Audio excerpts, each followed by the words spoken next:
again. It's a Claude, double marksman Claude in the jungle for Omega. They're just really, it's very nostalgic. KLVJ's probably watching right now going, hey, that looks familiar.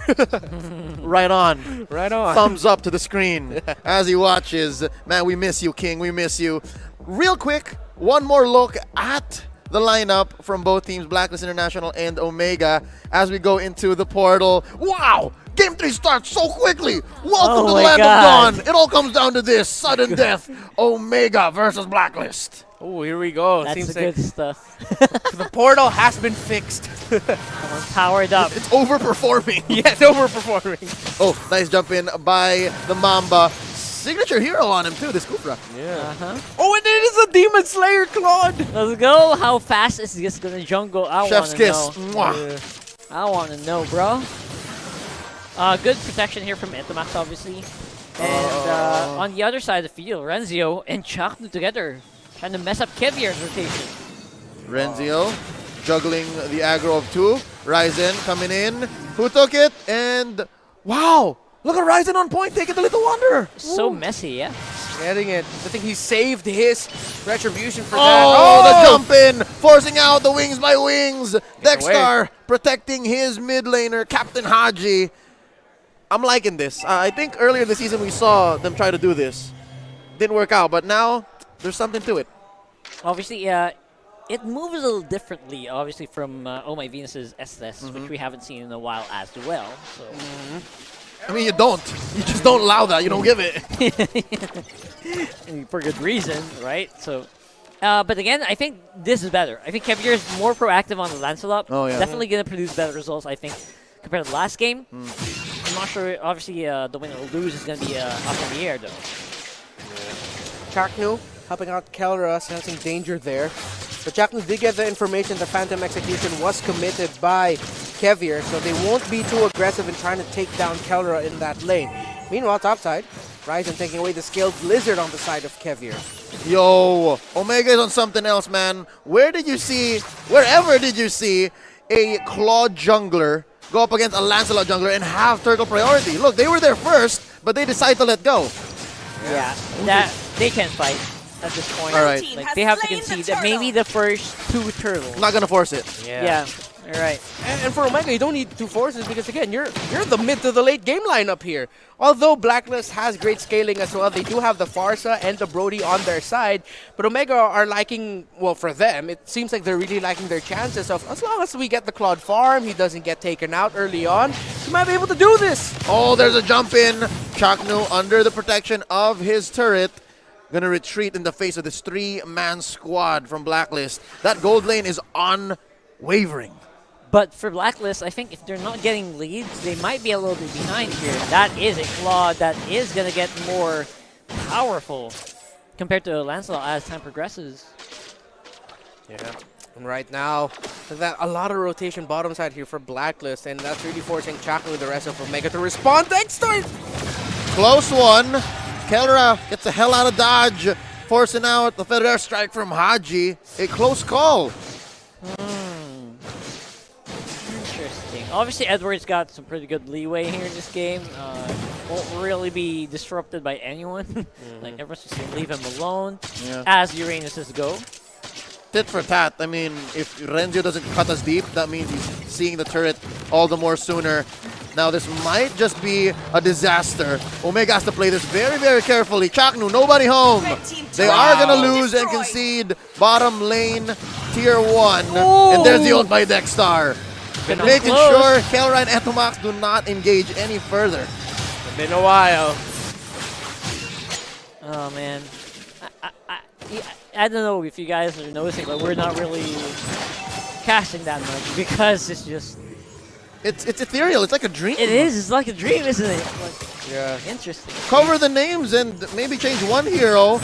It's like a throwback to 2021. Oh, but look at this. Edward intercepts Etomax and Renzio, putting them at half health each. Forcing out a switch up and a flicker from Etomax. Kagura on out of here. Bouncing ball by Chaknu. Yeah. Blacklist is in the driver's seat, man, despite this 500 gold lead. Wow. They are just trying to escalate this as soon as possible. I love that. That's exactly what you need to do. Yeah, and they rotated and played this just like how they played game number 1, where they just hard focused KELRA's tower. Oh, KELRA almost taking down Edward, but yeah, look at that. First tower that went down is KELRA's. Now he's going to have to play catch-up to the rest of Blacklist International. But Omega are doing everything they can to get back KELRA's flow and momentum, get him out of lane, because now you have the marksman on Blacklist International, OHEB's Brody roaming around. It looks like they're going to be able to destroy that top turret while Omega are still trying to destroy the bottom. That's fast progression here. Oh, Consecration, the answer, blazing duet by Ryzen. That's 4 members of Omega failing to take down that tier 1 down bottom. All it took was 1 magical golem. And Itomax just watching around here and just being wary of like who's gonna be coming for backup. Feather air strike Big by out. Haji. Again, shades of game 1. He doesn't want to get kills. He's just zoning them out. Big damn, as Naisu would say. Sarap yan. Ravian. That's delicious. Again, sorry, I'm just like dumbfounded right now, because if you just, of course, it's different picks, but how this game 3 is going is very similar to how game 1 went. Focus on the bottom. Blacklist able to get the top. Blacklist in control. It's different picks, different dynamics, but somehow it feels like it's deja vu from game 1. Isn't it, right? Like, Blacklist just, when they have their footing, like, when Kevier is confident, like, they play differently, don't they? They have the fundamentals of what game 1 brought them. I'm wondering though, because this is a awoken Omega. So they drafted to what their strength was in game 2, and now they're something else entirely. Look at this, Chaknu threatening a kill on the Haji. KELRA, a little overkill there, goes for the Nibiru's Passion to help clear the wave. Huge rotation though. Look at this, 4 members all around, 5 members around Turtle coming in. Chaknos Goofer can't really do much because of the threat of the Farsa. Omega got a lot of info though where Blacklist are. And they know everything. Falling Star Moon in by Renzio, forcing out a Phantom Execution. Kevier gets a turtle. No dice for Omega unless... Oh, there's a revenge! They take down the Filipino sniper. OHEB goes down first blood at 7 minutes. What? Go for the clear as well. You know what I call those 4 little pathways from the mid lane? I call them all just like death alleys. It's like the most dangerous place you could cross in the game. Do not stand there. So difficult. Although Blacklist, you can tell why they wanted to cross it. They did have the Estes with them, potentially heal through it. But Omega just, they were ready. They threw out everything just to take down that Brody. Whew. Working so well for Blacklist so far. But again, Omega's kind of getting their own bites of gold here and there. Yeah. Keeping that gold lead relatively close. Oh, Etomax threatens a kill onto Haji. Kevier puncturing on through 2. Chaknu catches him. Gets healed one more time. Etomax drops the umbrella. Ryzen, can he come in? Can he finish the job? No stacks on this Claude just yet. Not ready. Doesn't even have his blazing duet. Gonna be happy with the Little Wanderer. They're back to farming. Huh. Despite Blacklist like getting so much control on the map, it feels relatively super close, doesn't it? Yeah. Anyway, like Blacklist can evaporate with one wrong move. Yeah. You know that feeling? Yeah, with the Beatrix, Claude, and Kagura on their side, that's why Blacklist are just upping their tempo. A little bit more careful of where they pass and still focusing on the tower control here. Omega might finally be able to take their first tower of the game in either the mid lane or the bottom lane, depending on what happens here. Go for more, maybe? I think that should be... you know what? Omega's getting more confident to go fight. Yep. Like they're eking their way slowly but surely deeper and deeper into these bushes.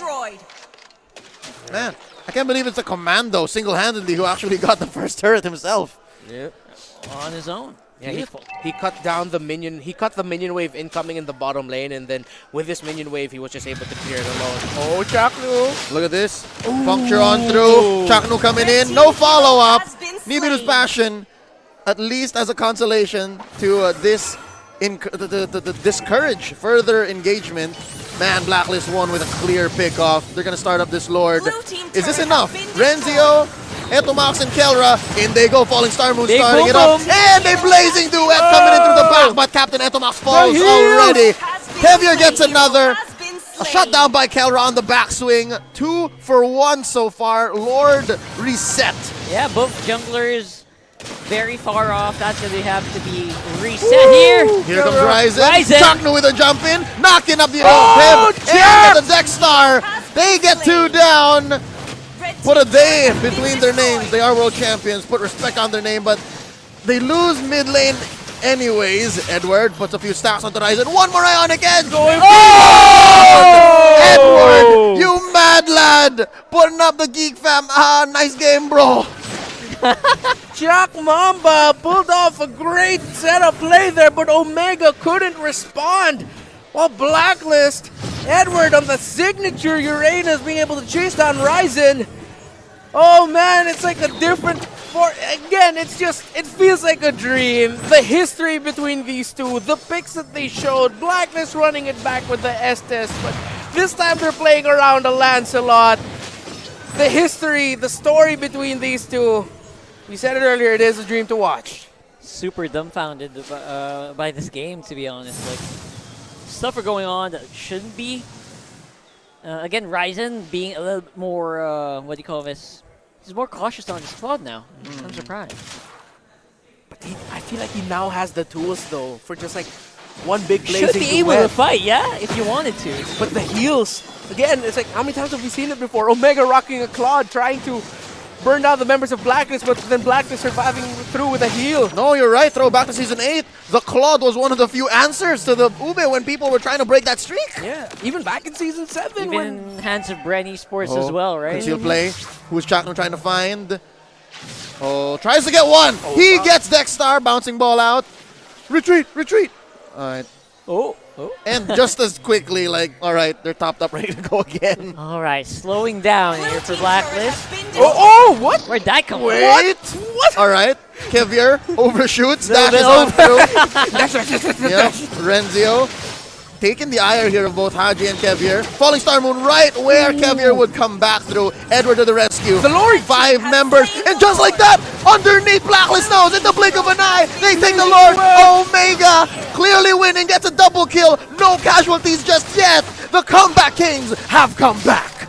Yep, they're doing it, boy. They're doing it. Slowly but surely, Omega just making all the right moves in all the right places. Surprise, says Omega, taking the Lord out of nowhere, and I guess that's the power of having a marksman with a Demon Slayer. Man, it also happened so quickly. First thing we see, fast. Kevier overshoots his puncture and Phantom Execution. Next thing Here, you know, here. Omega gets a Lord. Oh, it was this. I want to watch that Lord part. It was all in the minicam. Oh, man. They started that, Oh, look at Ryzen. Oh. getting that kill. And it's fed it all to KELRA. Gave And it all now- up to the Beatrix. The big push is going on here, ladies and gents. All right, so successful defense by Blacklist on all fronts so far, but the damage has been done. Feather air strike. This is Captain Haji trying to clear the wave, trying to buy some time. Etomax at a third of his health. All right, Omega needs to slow down again. Look at Haji and the rest of the squad. I think at this point, it's so hard to be like the Farsa here, since you don't know where you're going to defend now. Like, which one you're going to choose, especially when Omega starts to do the multi-prong push. I think, and that's exactly what Omega needs to do as well. I think even more now, Leo really wants that Sanrio Claude skin. Seeing a Demon Slayer Claude. Yeah. I do. Ooh. Oh, man, where is he? Just taking his purple, taking his orange. Omega has just superior map control at this point. He's full build. I think he's on the way to building an Athena shield, yeah. As his last item. So even Haji's going to be okay. Like, he can take Haji at this point. Yeah, he can take Haji. Of course, it'll be best if he just maximize avoiding it, but good chance of surviving. Ooh, Edward able to secure it for Blacklist. Okay, so better on Edward than Omega. Yeah, Yes. so especially better on him than that Kagura. Yeah. Oh, yes, please. Right? Yeah, the Kagura with a purple buff would be a nightmare for Blacklist right now. And obviously, I don't think there's going to be any big movements until we get to this Lord. Yeah. So, Blacklist, I think at this point should focus on trying to extend these goals, these lanes to their favor before the big Lord fight starts. It's the waiting game right now for Blacklist. It's at the point wherein Edward is so rich. I'm not sure if that was his first Enchanted Talisman, but he started juggling. He just bought the Enchanted Talisman, and this is when you know that your Esmeralda is eating good. She picked up the Ice Queen wand again. As usual. Yeah. I love picking up the Ice Queen one now in Esmeralda since I started seeing the pros do it more. It's nice. The slows. And actually, you get like a bit of, if I'm not mistaken, you get also a bit of lifesteal from the Ice Queen one, Yes, right? it's almost glue-like a level of annoying. Yeah. It's like the same thought. Wow. Oh, Haji. Oh, A blind feathered airstrike, clearing mid lane, and of course, Kevir with the blind phantom. discouraging a fight in the Lord, but already Omega's pulled it towards their side. A knockup, taking the Chak Mamba out of the equation Done. for a second longer. And look at this, the blazing the whip by Ryzen into the back line. Kevir falls, he gets a double K again, and there's one more, triple kill for KELRA. One more down, Etoma stays the Lord, KELRA's a maniac. Down goes the Uranus. Did he get the It's just Savage? Captain Haji left, give this man the Savage, looking for the sniper. Oh my god! Oh my god! That is the first Savage of the season! The Shadow Striker strikes again. Oh! Omega is gonna take this series. Blacklist International. The rivalry does not disappoint. 2-1. Barangay Omega rise. What a nasty ending. Woo!